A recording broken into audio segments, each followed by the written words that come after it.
Esta noticia que le ha dado la vuelta al mundo es sumamente importante a todo nivel, porque puede marcar un antes y un después en la situación de Oriente Medio. Estos dos grupos terroristas, tanto Hamas como Hezbollah, están acéfalos, no tienen mando, no tienen quien los coordine. E Irán está debilitado. Los ataques que le ha enviado a Israel, pues ninguno ha causado el más mínimo daño. Lo que uno esperaría es que entre a actuar la diplomacia internacional, porque este es el momento en el que se podría llegar a un acuerdo, con la prioridad, uno, de liberar a los secuestrados israelíes que se encuentran todavía en territorio palestino, 101, y la posibilidad de darle a la población palestina un respiro para tratar de estabilizar esa zona. Pero ahí entran unos componentes geopolíticos como las elecciones en los Estados Unidos, la postura de los saudíes, que en esto silentemente están del lado de Israel, y lo que pueda pasar entre Israel e Irán, porque Israel, como lo hemos visto, no cierra las cuentas y lo que dice lo cumple. Ya acabó con la cúpula de Hamas, acabó con la cúpula de Hezbollah y ahora dice que va a atacar a Irán y seguramente lo va a hacer.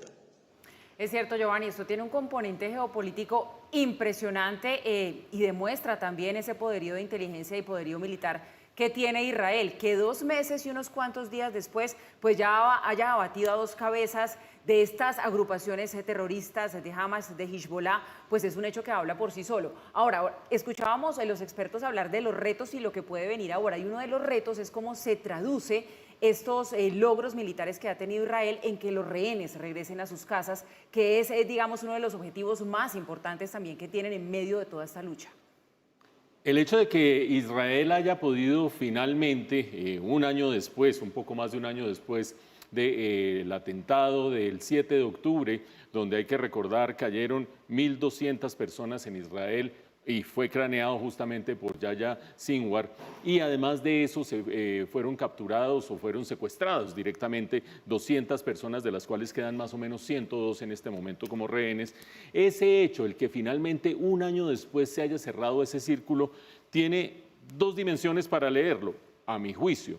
La primera de ellas, el hecho de que Israel ha tratado de hacer justicia después de esos hechos infaustos e infames de hace un año larguito.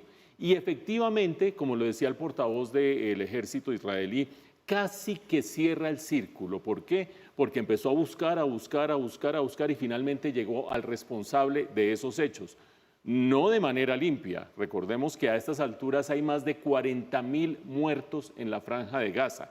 Por supuesto que esto es horroroso contarlo en términos de números, pero el derecho internacional humanitario, que regula incluso conflictos horrorosos como estos, habla de proporcionalidad. Y estamos hablando de 42.000 muertos en el camino para encontrar finalmente a Yahya Sinwar y los que puedan faltar en este momento, la mayoría de ellos de la población civil, segundo elemento del derecho internacional humanitario que queda totalmente destrozado en este proceso. Pero bueno, finalmente se cierra este círculo con la nota de pie de página inmensa de las 100 personas o 102 personas que siguen rehenes.